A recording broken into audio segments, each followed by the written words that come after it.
uno tratando de ser asimétrico, ¿no? Ganándose en la mitad. Buenos días a todos. Dios les bendiga. Un gusto enorme poder verlos y poder estar nuevamente juntos, como cada domingo, dispuestos para cantar, orar y poder oír la palabra del Señor. Sin duda que, como siempre decimos, la adoración no es simplemente juntarnos un día y estar como congregación. La adoración es algo que debe fluir cotidianamente de cada uno de nosotros. Yo muchas veces pensaba y decía, ¿no? Bueno, usted está trabajando y no viene a la reunión por tener que trabajar. Usted es una persona infiel, usted es una persona que no está adorando al Señor. Pero en realidad, si está cumpliendo una tarea y una función y lo está haciendo de la mejor manera, Dios también recibe esa adoración. El tema sería, ¿podemos dormir para la gloria de Dios también? ¿Sí? Un día dicen, hoy estoy cansado. Me voy a quedar a dormir en mi casa. ¿Podemos dormir para la gloria de Dios también? ¿Y descansar para la gloria de Dios? Son preguntas que tenemos que hacer. A mí, sinceramente, siempre me surge el deseo de poder verlo y poder estar con ustedes. No simplemente por el hecho de, tengo que predicar otra vez, o tengo que compartir una palabra. No es simplemente el hecho de querer cumplir una responsabilidad, sino el hecho de poder estar como iglesia y lo que eso conlleva. ¿Por qué? Porque a través de la reunión nos edificamos no solamente cuando oímos la palabra del Señor, sino nos edificamos cuando escuchamos orar a nuestros hermanos también. Porque aunque uno no lo quiera reconocer, muchas veces las oraciones de nuestros hermanos son pequeñas prédicas, ¿sí? Que a veces también pueden hablarnos a cada uno de nosotros. Por ejemplo, yo, cuando me toca orar, trato de que sea un mini sermón, ¿sí? ¿Por qué? Porque trato de disparar lo que Dios me ha mostrado, lo que Dios me ha dicho por medio de su palabra. Hablar y reconocer de quién es Dios. Orar no es simplemente presentarle en nuestra lista de peticiones lo que deseamos y lo que queremos a Dios. La oración es un momento en el cual le exaltamos a Él por su grandeza, reconociendo su infinito amor hacia pecadores que merecíamos la condenación, pero que hoy nos reconocemos como salvos, como perdonados y como ciudadanos del reino de Dios. Y no solamente en esa posición, sino nos reconocemos como servidores y personas que podemos hacer algo por la extensión del reino de Dios, sea a través de los dones, sea a través de las capacidades que el Señor nos ha dado. Ninguno de nosotros somos iguales, todos somos diferentes, lo bueno es que todos podemos servir y todos podemos hacer algo por la causa del Señor. Algunos predicarán, otros tendrán capacidad de orar, otros tendrán la capacidad de ayudar, otros tendrán la capacidad de visitar, otros tendrán la capacidad de alentar, otros de dirigir, de presidir. Y es infinita la gama de servicios que podemos prestar a la causa del Señor.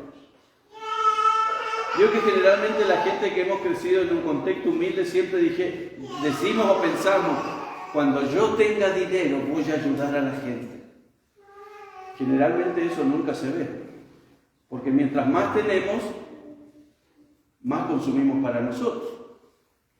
Y la cuenta es bien clara. Si antes en mi humildad yo compraba el azúcar de 76 pesos porque era la más barata, ahora que gano un poco más, compro el azúcar de 120, de 130. O me voy a una azúcar orgánica de 300 pesos el kilo, porque puedo darme el lujo de hacerlo.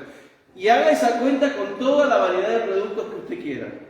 Entonces, toda esa bendición económica que usted dijo, alguna vez deseo tener para poder ayudar al resto, no termina ayudando a nadie.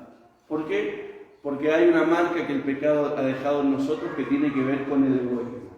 Primero yo, segundo yo, y si queda algo, para yo también, o para mí, sería ¿no? Gramaticalmente hablando correcto sería para mí. Entonces que Dios nos ayude, porque en la Biblia están aquellos que son bendecidos y bendicen a otros, pero lo hacen en silencio, no andan vociferando. ¿Sí? Ustedes recuerdan, ¿no? Sermón del Monte, Jesús hablando a sus discípulos. Cuando ustedes ayuden o hagan ofrenda, no hagan como los hipócritas que les gusta ser visto y tocan trompeta. No es que contratan una orquesta. Tocar trompeta es que la gente sepa lo que yo estoy haciendo. Mire, acá le estamos acercando la bolsita de comida. Y hoy las redes sociales se prestan para eso. O sea, yo entiendo que a veces los ministerios tienen que mostrar lo que están haciendo para que los que colaboran vean que las cosas se están haciendo. Pero bíblicamente lo correcto es hacerlo todo en silencio, porque en definitiva es Dios el que tiene que ver nuestros actos de generosidad. Y si hay alguien que se entregó a la causa del Señor, es el apóstol Pablo. Ahora, ¿por qué Pablo se entrega con tal dinamismo a la causa del Señor, aún de poner en riesgo su propia vida? Porque el tipo estaba convencido, perdón por la palabra tipo, no debiera decir, el hermano Pablo estaba convencido de la salvación, estaba seguro de la elección, del llamamiento de Dios hacia su vida. Y yo oro sinceramente para que cada uno de ustedes tenga esa convicción. Porque cuando tenemos esa convicción somos capaces de despojarnos de todo. ¿Y sabe hasta qué llegamos a despojarnos? De todo el pecado que hay en nuestra vida. Porque la santidad de Dios nos embarga y nos lleva a despojarnos de todo el pecado, de todo el lastre. Bueno, Hebreo dice, despójense de todo lastre o de toda carga de pecado que los asedia, porque tenemos una lucha con el pecado. Pero el que escribe el libro de los Hebreos dice, despójense de ese lastre. ¿Usted sabe lo que es un lastre? Bueno, justo no está hoy el navegante. Bueno, lastre es lo que menos sirve y estorba. Por ejemplo, si usted ha visto películas, cosa que usted seguramente ha visto, no me diga que no ha visto ninguna película. Cuando las embarcaciones están por naufragar, ¿qué es lo primero que tiran? No es las niñas y las mujeres, eso es para salvar. Lo primero que tiran es la comida, todo lo que pesa, para que el barco pueda mantenerse a flote. Bueno, ¿usted quiere mantenerse a flote en su fe y vivir una vida victoriosa? Saque el pecado que hay en usted. Y lo peor es que usted sabe, pero usted quiere que el pastor se lo diga. No, hasta que el Señor no me hable a través del pastor, yo voy a seguir acá en mi conflicto. Pero no importa, te puede hablar el pastor, te puede hablar otro líder, otra persona, y a lo mejor vas a seguir, ¿no? en eso. Bien, vamos al texto de hoy, Romanos capítulo 8, versículos 18 al 25.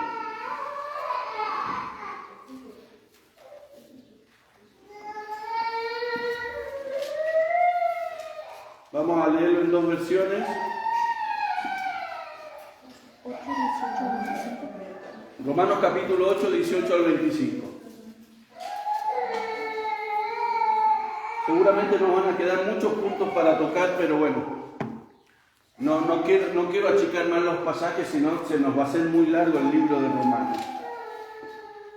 El miércoles, les aviso mientras buscan el texto y lo preparan para leer, el miércoles a lo mejor saco una de las cosas que compartimos los miércoles y voy a estar hablando de las genealogías.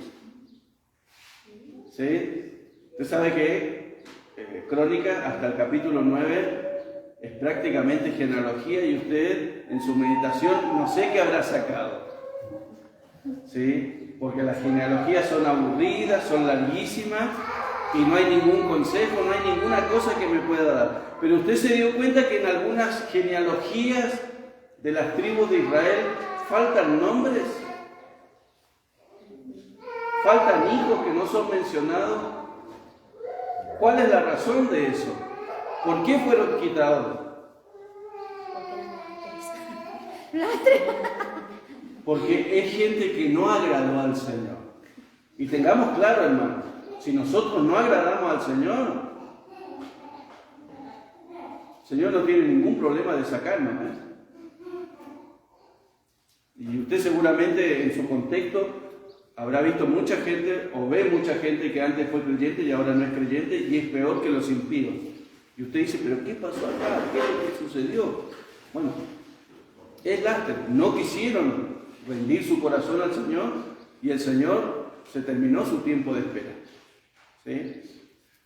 Dios tiene paciencia, pero no es una paciencia eterna.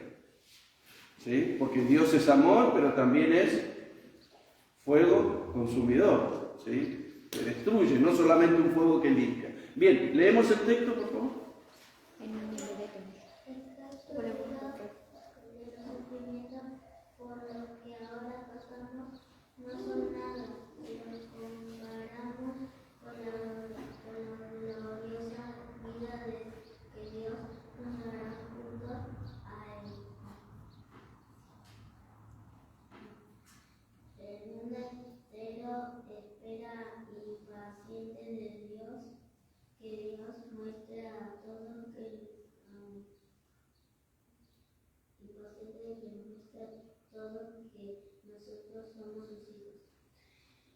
Pues todo el mundo está confundido y no por su culpa, sino porque Dios así lo decidió.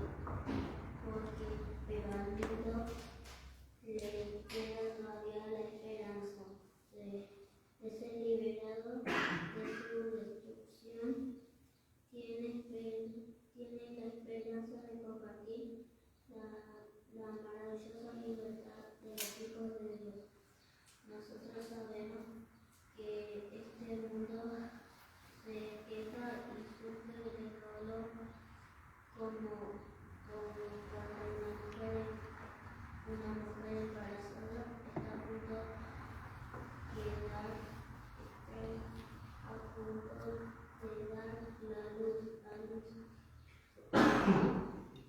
Sufre el mundo, sino que también sufrimos nosotros.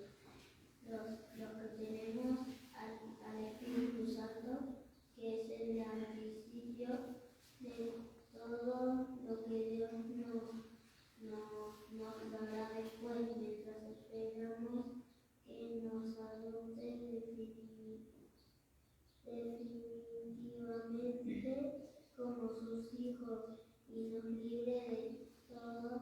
Sufrimos en silencio. Que Dios salvó porque tenemos la confianza de que así sucederá.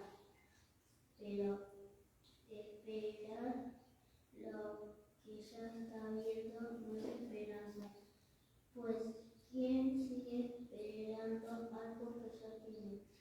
Sin embargo, si esperamos recibir algo que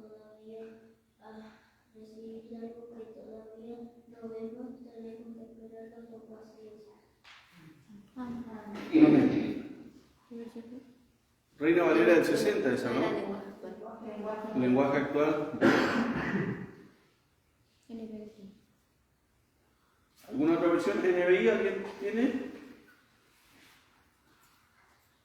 ¿NBI? ¿Sí? Por favor. Ley 18 al 20. 5. De hecho, considero que nada se compara a los sufrimientos actuales con la gloria que habrá de revelarse en nosotros. La creación aguarda con ansiedad la revelación de los hijos de Dios, porque fue sometida a la frustración. Esto no sucedió por su propia voluntad, sino por la del que así lo dispuso. Pero queda la firme esperanza de que la creación misma ha de ser liberada de la corrupción que la esclaviza, para así alcanzar la gloriosa libertad de los hijos de Dios. Sabemos que toda la creación todavía gime aún como si tuviera dolores de parto, y no solo ella, sino también nosotros mismos que tenemos las primicias del Espíritu, que vimos interiormente, mientras aguardamos nuestra adopción como hijos, es decir, la redención de nuestro cuerpo. Porque en esa esperanza fuimos salvados, pero la esperanza que se ve ya no es esperanza. ¿Quién espera lo que ya tiene? Pero si esperamos lo que todavía no tenemos, en la espera mostramos nuestra confianza. Amén. Amén. Bien, gracias. ¿Qué entienden acá en estos versículos? ¿Qué es lo que ven?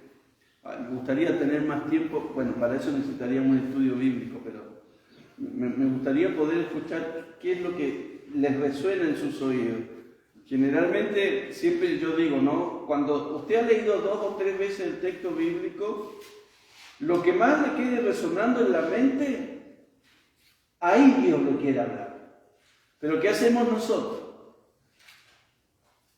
Dejamos ese pensamiento de lado y nos vamos por las ramas porque nos llamó la atención un nombre, una palabra de otro versículo y nos desviamos de lo que Dios quiere decirnos.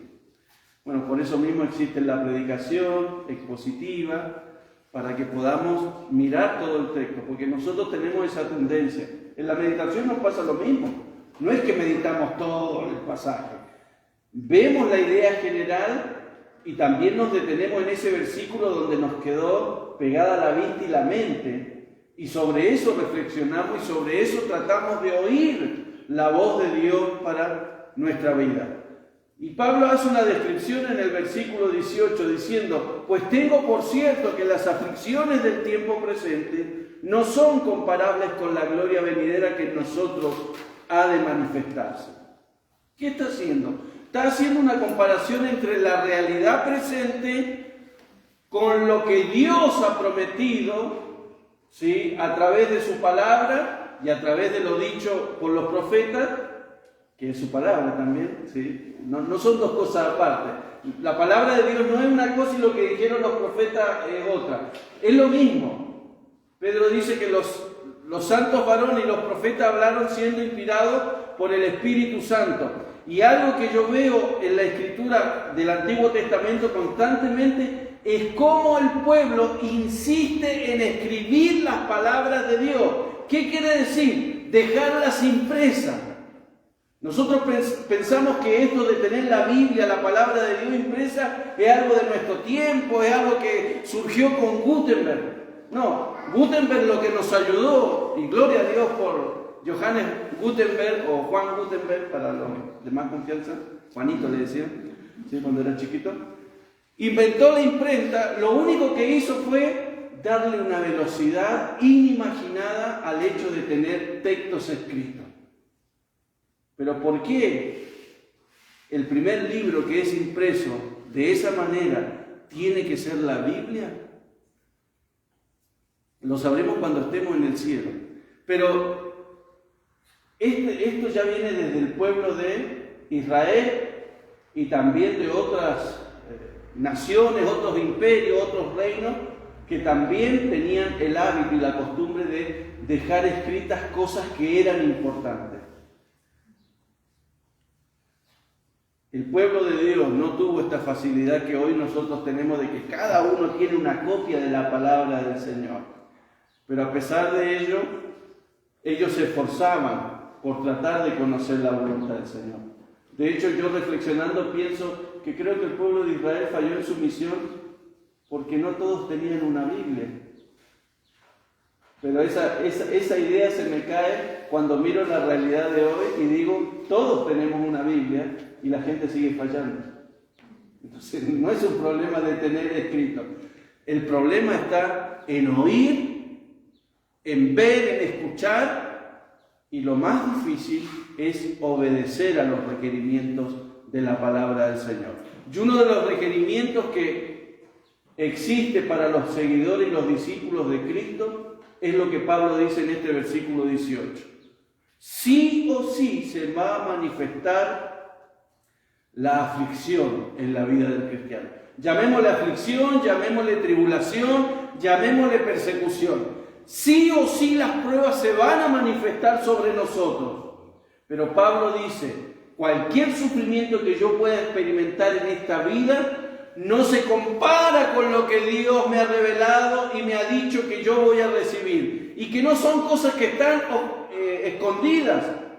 Sí, Pablo dice que son cosas difíciles de comprender para nosotros, porque cuando nosotros hablamos de un cuerpo nuevo, nos preguntamos, ¿y cómo será ese cuerpo nuevo?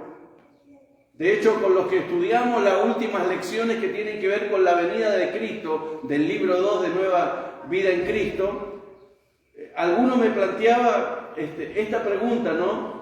¿Cómo es posible que nosotros estemos suspendidos en el aire? ¿Tendremos alas para sostenernos y estar volando? Yo creo que no, porque si tuviéramos alas para sostenernos en el aire, llegaría un punto en que esas alas se cansarían, se fatigarían y correríamos el riesgo de irnos, por la ley de atracción, de gravedad, irnos al suelo. Entonces, no hay palabras para describir eso. ¿Sí? A mí siempre me sorprende este hecho, que Jesús haya compartido el alimento con sus discípulos, pero su cuerpo haya tenido la capacidad de cruzar una pared y una puerta que estaban cerradas. La capacidad de moverse con rapidez.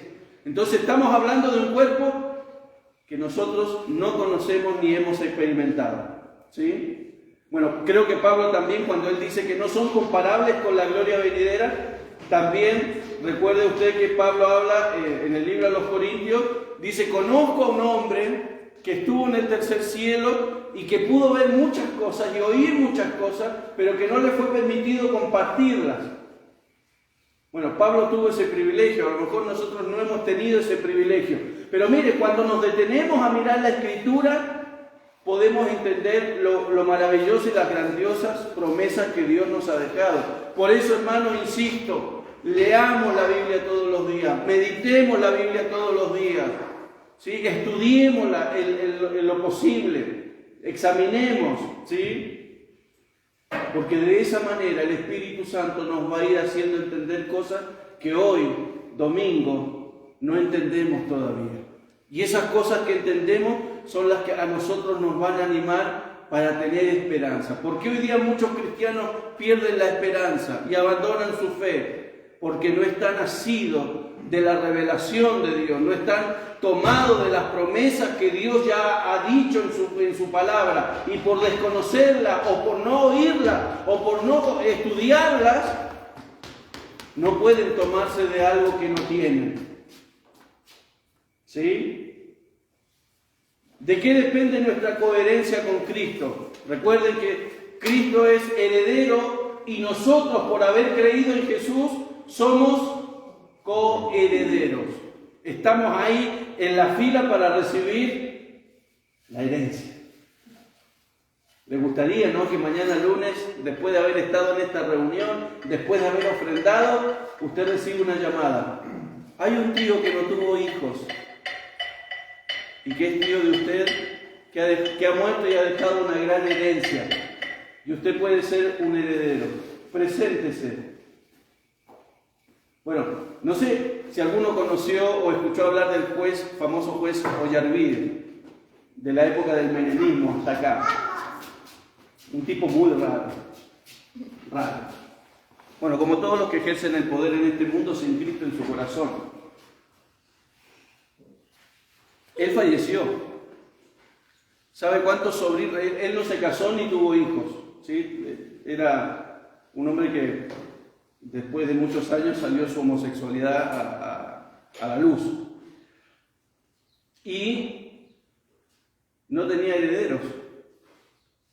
Sí que aparecieron primos. Sí, porque tíos no hay. Porque tíos también pueden presentarse a pelear la herencia. Bueno, hasta ahora van 15 primos. ¿Sí? Hubo uno, el primero, que presentó. Después empezaron a aparecer los otros. Y mire, es tanta la ambición de la gente, y a veces es tan lejana la relación, que algunos no sabían el segundo nombre del primo. Entonces, se presentaron como 3, y el segundo nombre variaba 3 veces. ¿Por qué? Bueno, eso habla del distanciamiento que a veces se da en las familias, que ese es otro tema. Bueno, ahora la justicia tendrá que dirimir quiénes son los legítimos herederos y quiénes son los que podrán optar a recibir esa herencia. Entonces, esa herencia es como algo no esperado. Nadie estaba esperando la herencia del primo Oyarvide, pero ahora existe esa posibilidad. ¿Usted sabe a qué derecho tiene en esta herencia en Cristo? ¿Sabe a lo que tiene derecho?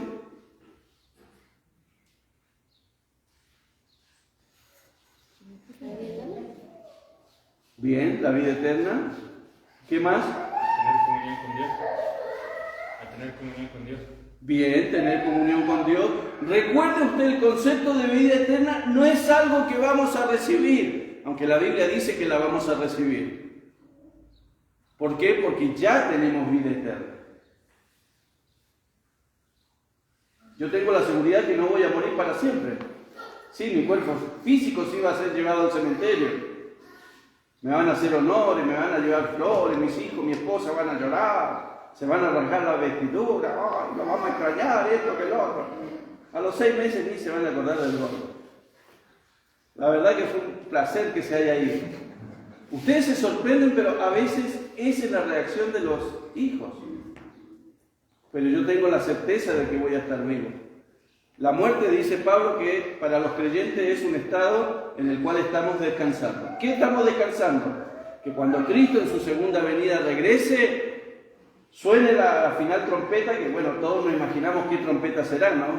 Bueno, un músico seguramente estará pensando, ¿de qué envergadura será esa trompeta? En realidad la trompeta lo que nos da la idea es que es algo fuerte y potente. Entonces yo creo que es el llamado, es la voz de Dios a sus escogidos para que los muertos resuciten primero y se levanten de su tumba. La frase puede ser, venid acá. Y los muertos de Cristo van a resucitar. Pero los que estén con vida, ¿qué nos dice la Escritura? Serán transformados en un abrir y un cerrar de ojos y serán al encuentro con el Señor. Ahí detrásito de los que estaban muertos. Y vamos a estar para siempre con el Señor. Sí, vida eterna, comunión, cielo nuevo, tierra nueva,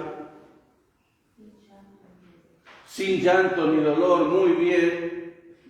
Génesis, Apocalipsis nos habla de que Dios enjugará toda lágrima de los ojos de él.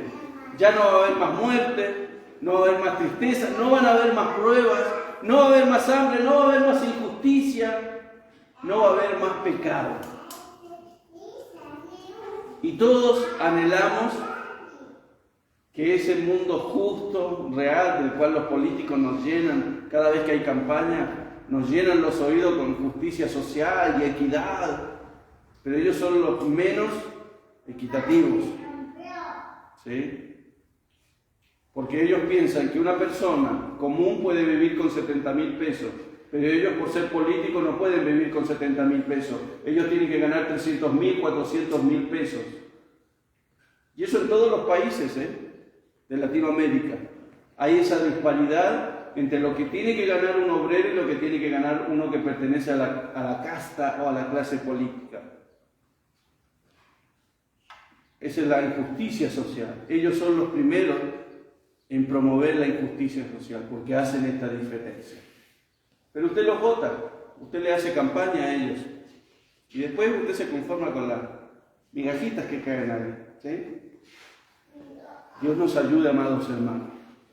Bueno, ¿de qué depende? De que nosotros podamos recibir esta herencia, esta coherencia, si es que padecemos juntamente con Él, dice Reina Valera del 60. Las Américas dice, si en verdad padecemos con Él. NBI dice, pues si ahora sufrimos con Él. Dios habla hoy, dice, puesto que sufrimos con Él. Y la Jerusalén dice ya que sufrimos con Él. O sea, todas nos hablan de que para ser parte de esa herencia tenemos que estar dispuestos a sufrir por la causa del Señor. Y el sufrimiento se puede presentar de muchas maneras. Pero si usted quiere tener un ejemplo claro de sufrimiento en la Biblia, yo le recomiendo lea Job o vuelva a leer Job. Si hay un tipo que sufrió, es ese. Porque todo lo que tenía lo perdió prácticamente en un solo día. Sí, nosotros nos dolemos cuando perdemos a un ser querido. Pero él perdió a todos sus hijos, todos sus bienes, y aún perdió a su esposa. Porque una mujer que ama a un hombre jamás le va a decir, maldice a tu Dios y muérete.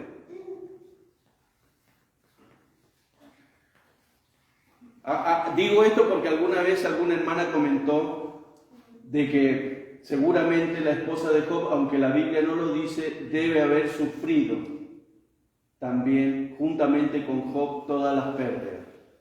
Esa expresión de maldice a tu Dios y muérete no es una expresión de una mujer que está dolida.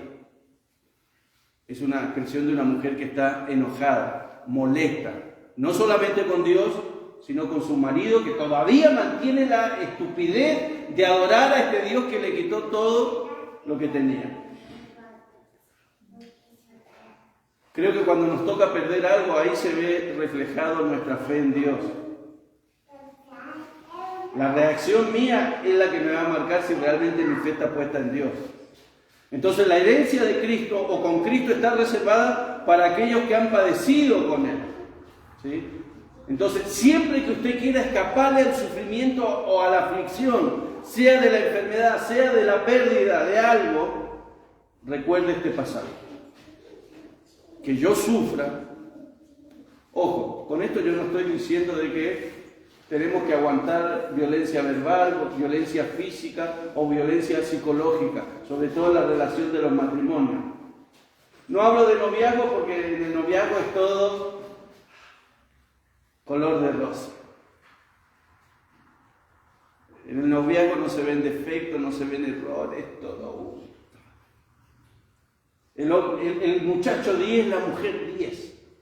Pero después cuando nos casamos es donde aparece la sintomatología.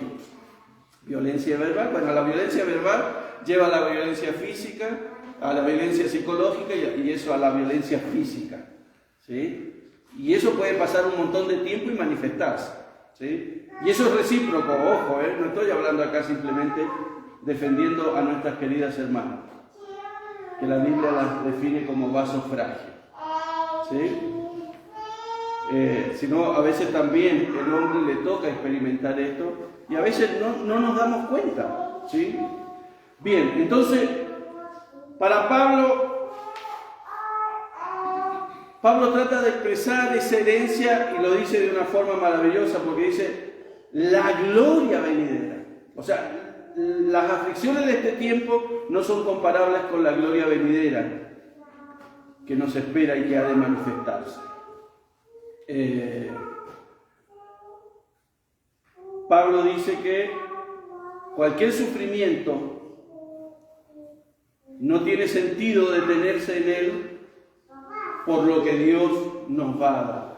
Si usted quiere leer algo más sobre el sufrimiento en los creyentes, le dejo Mateo capítulo 5, versículo 10 al 12, Juan capítulo 16, versículo 1 y 2, Hechos 14, 22, Romanos 8, 17, Filipenses 1, 29, Segunda de Timoteo 3, 12.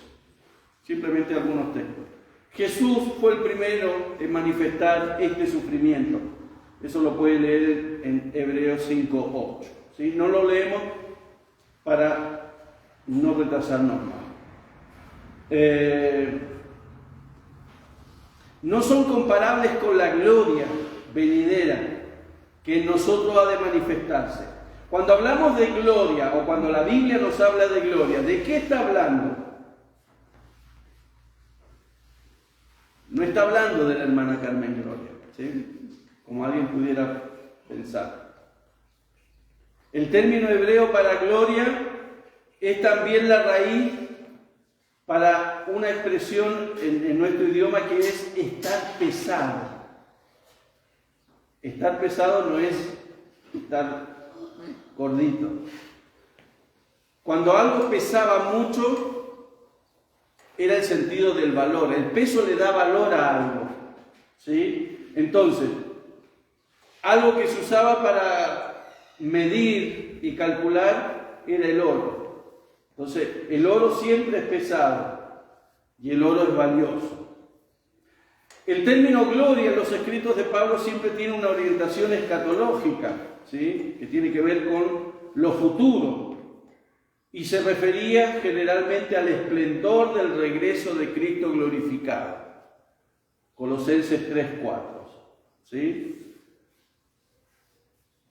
Bueno, nosotros esperamos esa manifestación. Creemos que tenemos vida eterna, creemos que hemos sido salvados, creemos que estamos en el proceso de la santificación, creemos que Cristo regresará. Y hasta que Él no regrese, no habrá una conclusión del plan de Dios en nuestras vidas. O sea, somos hijos de Dios, pero cuando Cristo venga, definitivamente vamos a ser hijos de Dios. Tenemos vida eterna, pero cuando Cristo venga, tendremos definitivamente vida eterna. Versículos 19 al 23 dice: porque el anhelo ardiente de la creación es el aguardar la manifestación de los hijos de Dios. Qué frase esta, ¿no?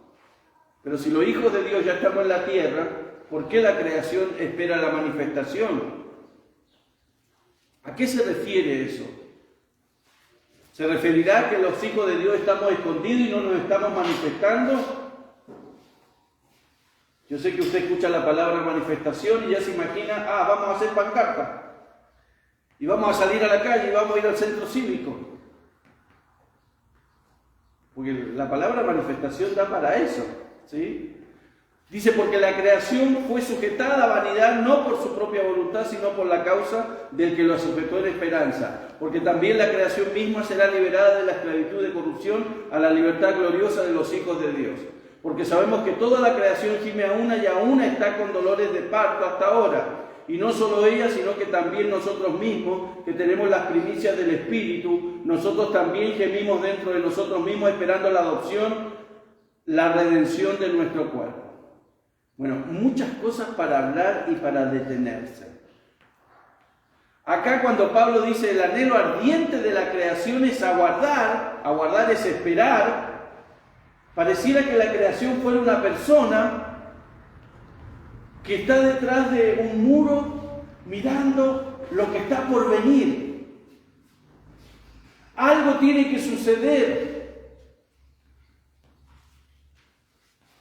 Ahora, ¿por qué está esperando la creación algo que tiene que suceder? Es porque la creación no se siente cómoda como está. Por ejemplo, ¿qué despierta usted cada vez que hay que ir a votar? La sensación de que algo puede cambiar. Por ejemplo, ¿por qué ganó Macri las elecciones? ¿Porque era un buen candidato? ¿Porque tenía un buen proyecto? Ojo, esto hablo desde mi análisis, ¿sí? Yo no soy analista político. Si yo le digo soy analista político, les miento. Pero miro y leo un poquito la realidad. Macri gana porque todo lo anterior la gente se hastió. La soberbia, el afano, la injusticia. Vuelvo a lo discursivo. Justicia social. Que el pueblo se levante, que el pueblo esto, que el pueblo lo otro. Y al final del pueblo, migajas. Como las palomitas. Le tiramos ahí unos granitos y picotean. Y el que agarra, agarra, y el que no agarra, fue historia. El desencanto de la gente los lleva a votar por un candidato. ¿Sí? Ahora volvemos con este señor, ¿no? Alberto Fernández.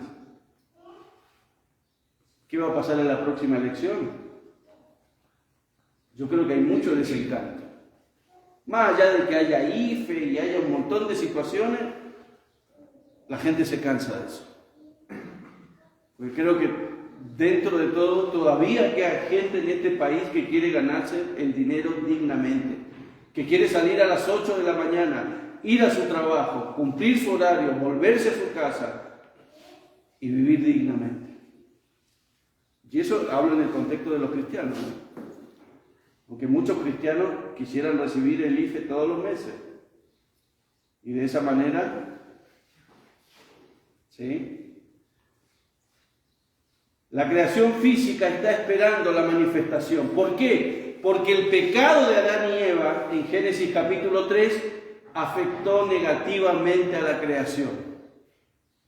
El pecado no solamente afectó a Adán y Eva y su relación con Dios.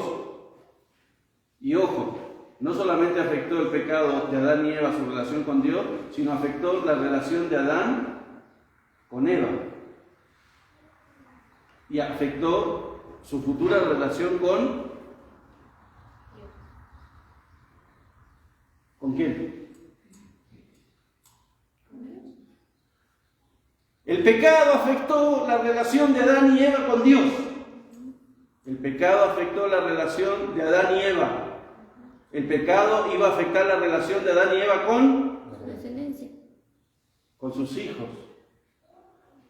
Y ahora Pablo nos dice algo más que nosotros nunca se nos pasó por la cabeza.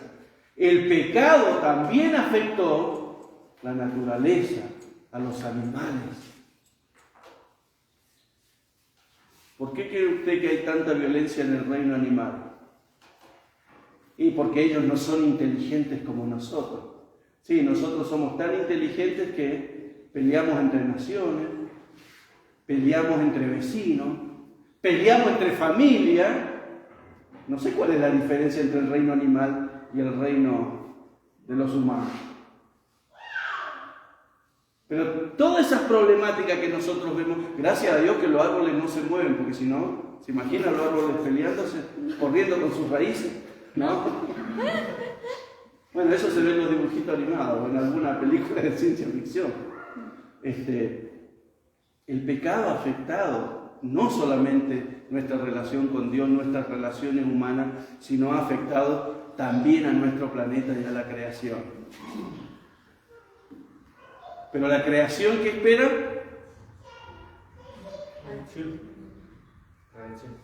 Pero antes de que venga la redención, la manifestación de los hijos de Dios.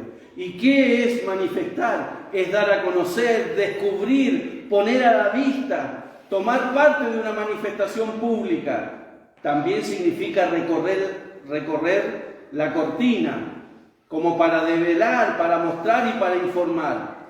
Aquí Pablo usa una palabra que para nosotros a lo mejor es conocida o no es conocida.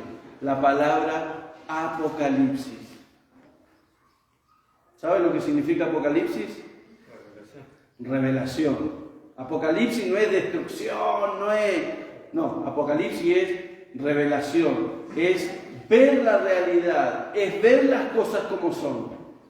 Entonces, a la segunda venida de Cristo se le denomina algunas veces como una revelación, con B corta, ¿sí? Revelación, porque usted va a encontrar revelación con B larga, ese es otro tipo de revelación. Si quiere leer sobre esto, 1 Corintios capítulo 1, versículo 7 al 8, o 1 Pedro capítulo 1, versículo 7 al 13. Ahora, ¿por qué espera la manifestación de los hijos de Dios? No es nuestra protesta, no es nuestra queja, lo que la creación está esperando, porque la creación sabe que esto va a ocurrir, que cuando nosotros seamos transformados, cuando los muertos en Cristo resuciten primero y sean glorificados en un cuerpo nuevo, y los que estén vivos sean transformados en un abrir y cerrar de ojos, y se unan a los que estaban muertos, y sean el pueblo del Señor, la creación sabe que la redención está cerca.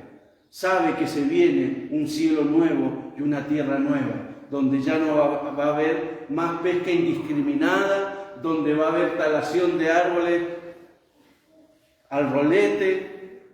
Sabe que no va a haber más producción genética, alteración genética de las semillas. Y sabe que la gloria del Señor, el conocimiento de la gloria del Señor va a llenar toda la creación. Entonces todo lo que un día fue antes que el pecado entrara, volverá a ser después que se manifieste definitivamente los hijos de Dios que son parte del reino de Dios.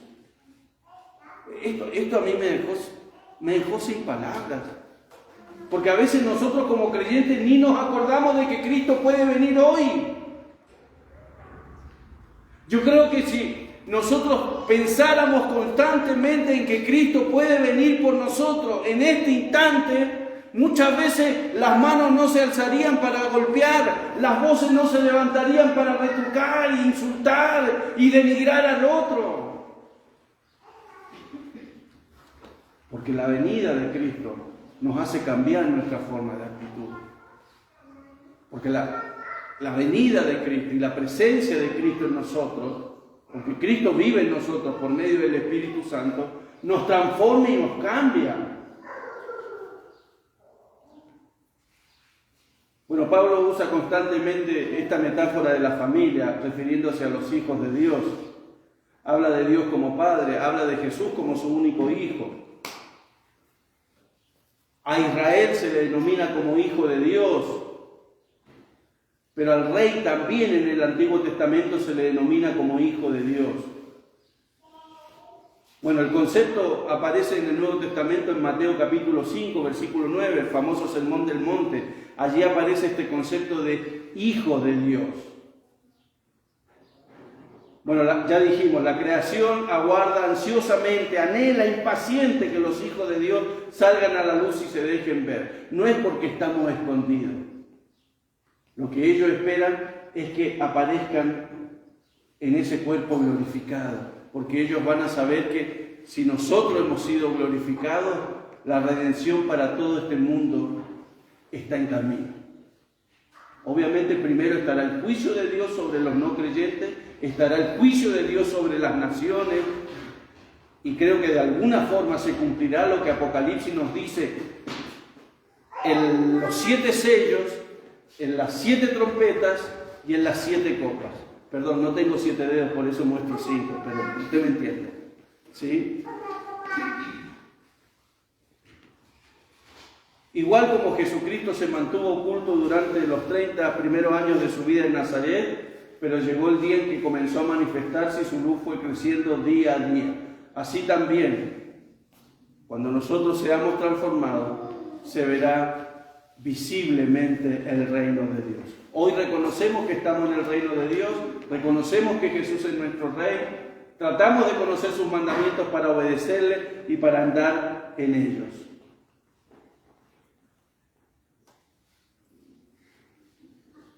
¿Qué pasó y qué pasará con la creación? Creo que ya lo dije.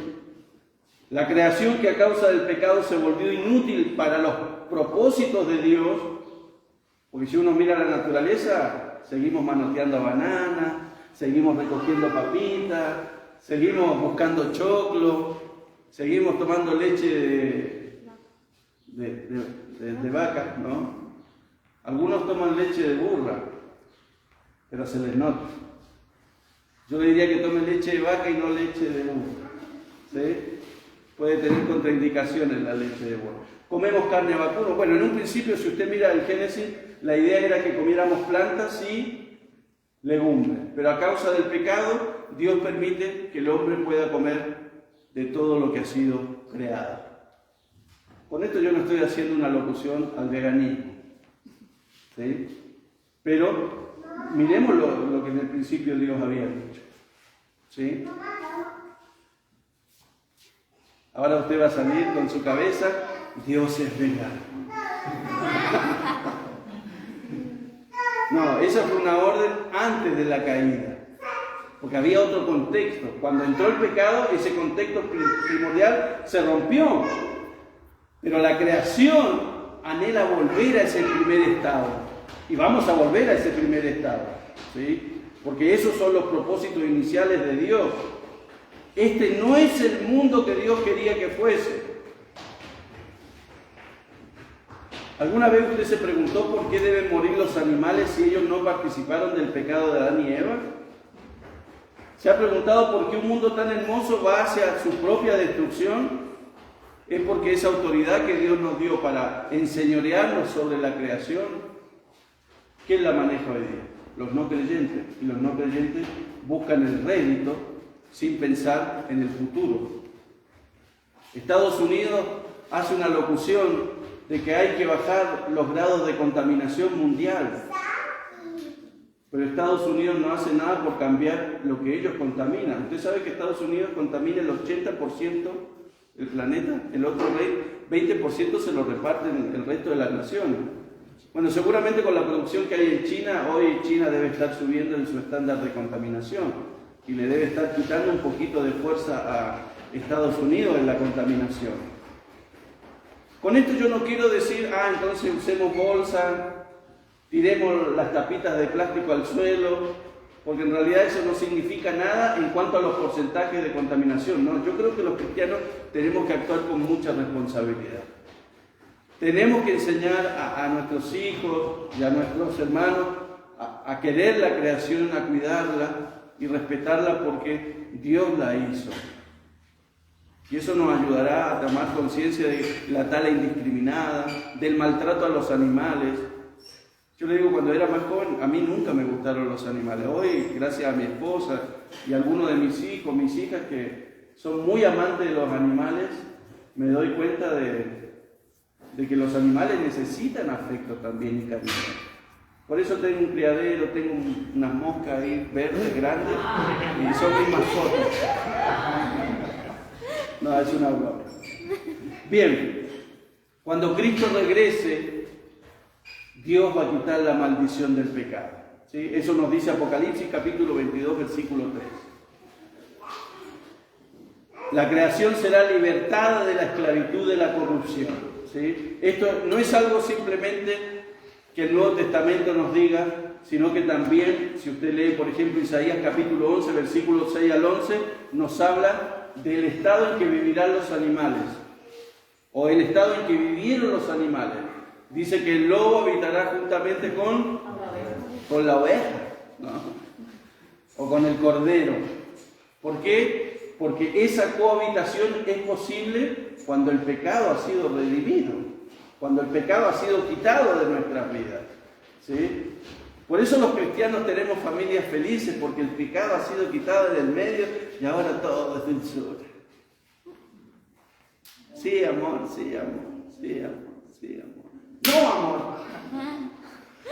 Bien, que Dios nos ayude, amados hermanos. Si usted no tiene buena relación con su prójimo o en su familia, revisemos qué pecado es lo que está produciendo eso que rompe, ¿sí? Esa armonía, esa paz y esa comunicación. ¿Sí?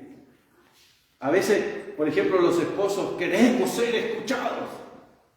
¿Sí?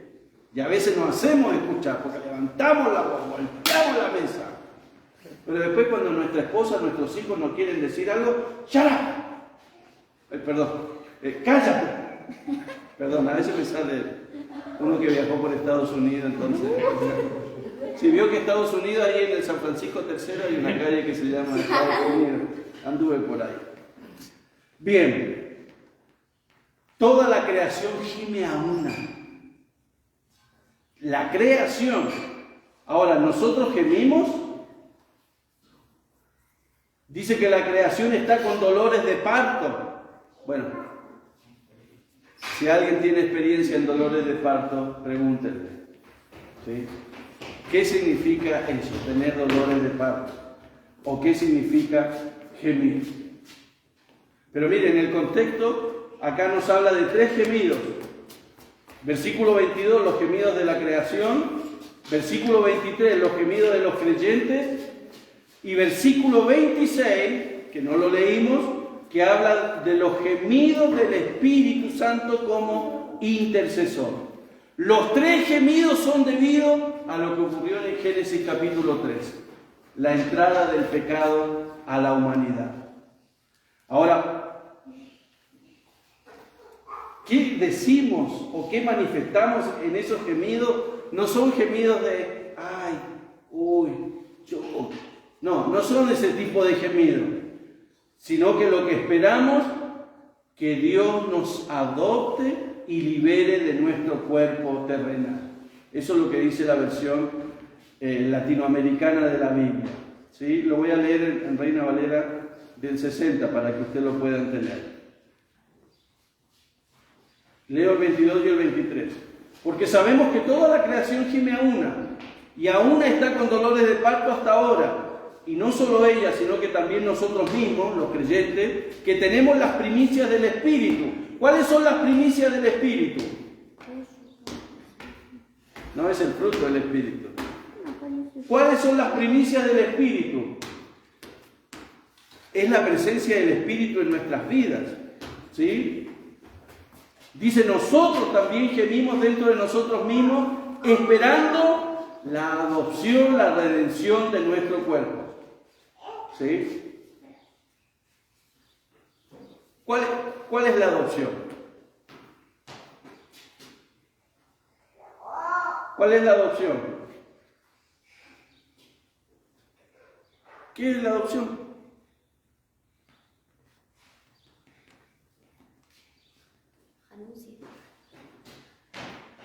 ¿Qué es una adopción? Aceptar a alguien que tiene.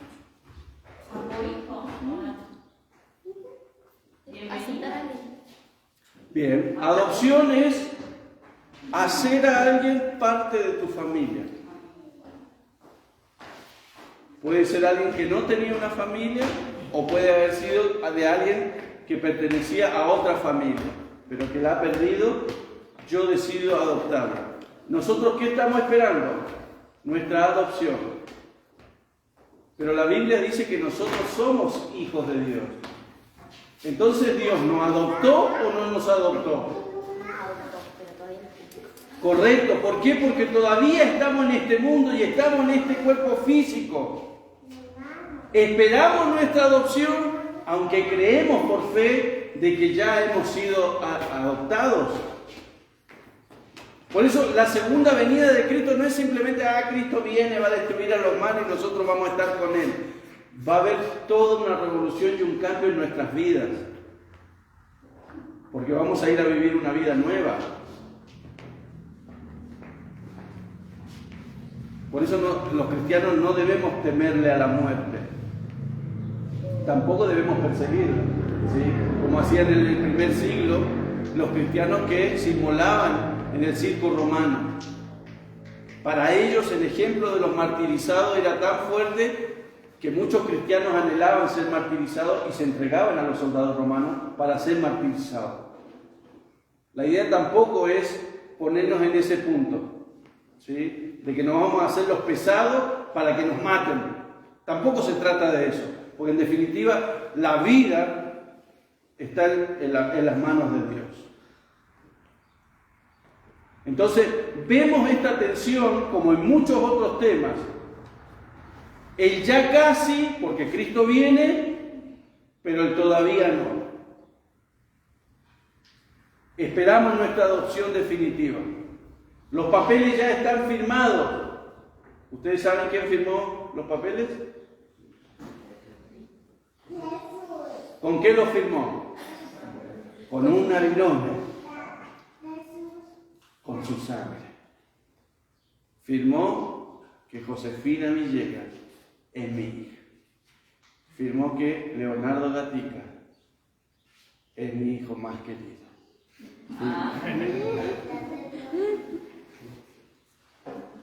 Yo estoy seguro que soy hijo de Dios. ¿Usted está seguro? Versículo 24-25, ya vamos terminando. Porque en esperanza fuimos salvos, pero la esperanza que se ve no es esperanza, por lo que alguno ve. ¿A qué esperarlo? Pero si esperamos lo que no vemos, con paciencia lo aguardamos. ¡Wow! Que Dios nos pueda ayudar, amados hermanos.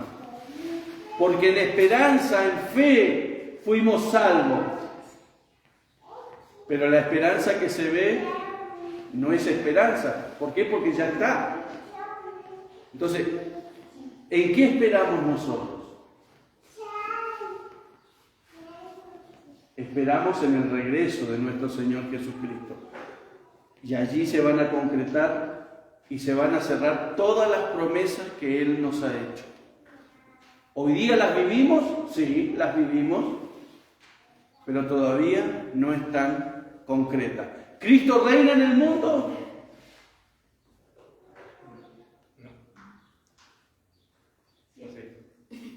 Cristo está reinando. Dios está reinando y es soberano. Claro, y usted como cristiano mira para afuera la realidad y dice, perdón por la expresión que voy a usar, pero si Dios está reinando, ¿por qué tan quilombo? Porque no todos son hijos de Dios. La respuesta es tan simple. El pecado sigue gobernando, el diablo sigue reinando sobre muchos corazones. Entonces por eso vemos tanto quilombo. Pero Dios, tengo la plena seguridad, está en control de todo. Cristo está sentado en el trono y alguien me dirá, no, pero la Biblia dice que está a la diestra del Padre. Bueno, está a la diestra del Padre, pero Él está gobernando. ¿Por qué? Porque cada vez que el diablo viene a acusarte a vos o a mí delante de Dios, Cristo dice, Señor, Padre, ten misericordia, yo morí por Él. Él un día creyó en mí. Mi sangre lo lava, mi sangre lo limpia. Que Dios nos pueda ayudar y nos pueda dar una de las cosas más importantes que necesitamos los cristianos. Paciencia. Paciencia es el arte de saber esperar la concreción de las cosas. ¿Sabe cómo viene la paciencia? Una vez una hermana le dice, pastor, ore por mí porque soy muy impaciente, necesito tener paciencia.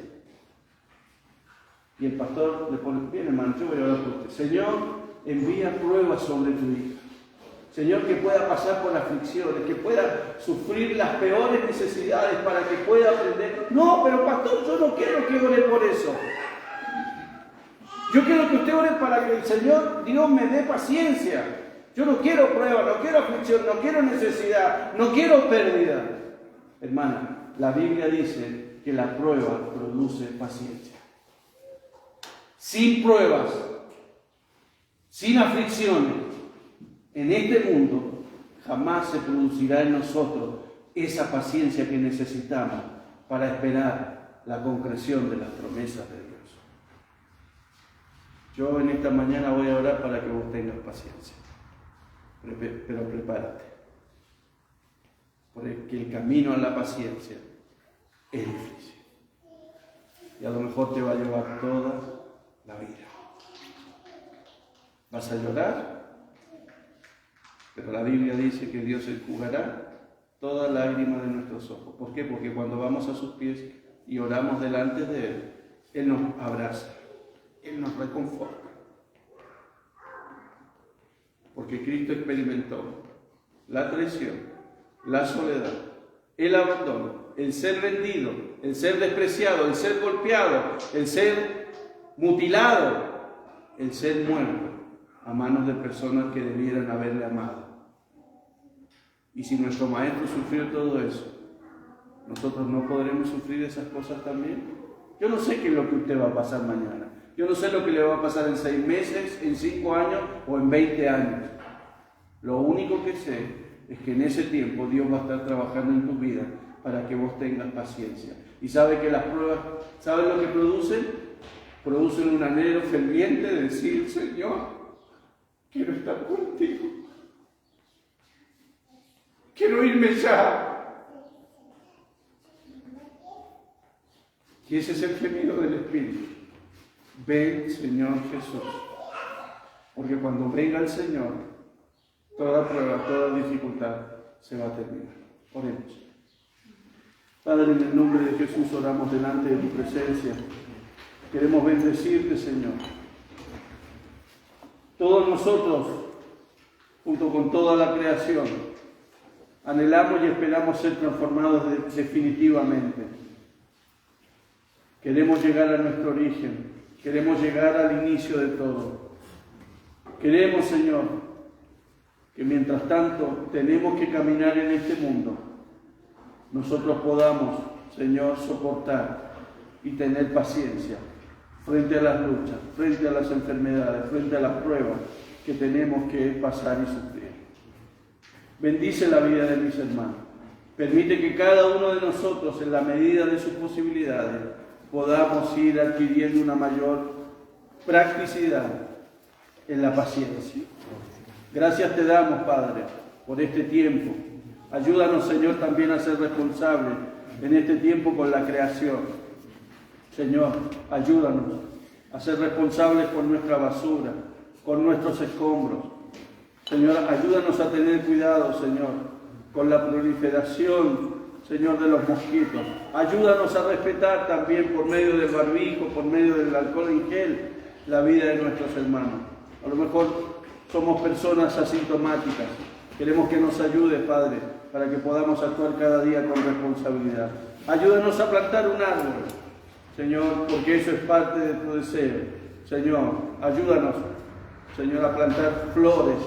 Ayúdanos a tener una mascota, pero con responsabilidad. Señor, ayúdanos a amar esa mascota, porque si somos capaces de amar una mascota, podemos amar también a quienes nos rodean. Te damos gracias, Padre, te bendecimos y bendecimos la vida de nuestros hermanos que no han podido estar presentes, Señor, en esta reunión. Señor, que por seguridad están allí guardándose, cuidándose. Bendíceles, Padre, en el nombre poderoso de Jesús.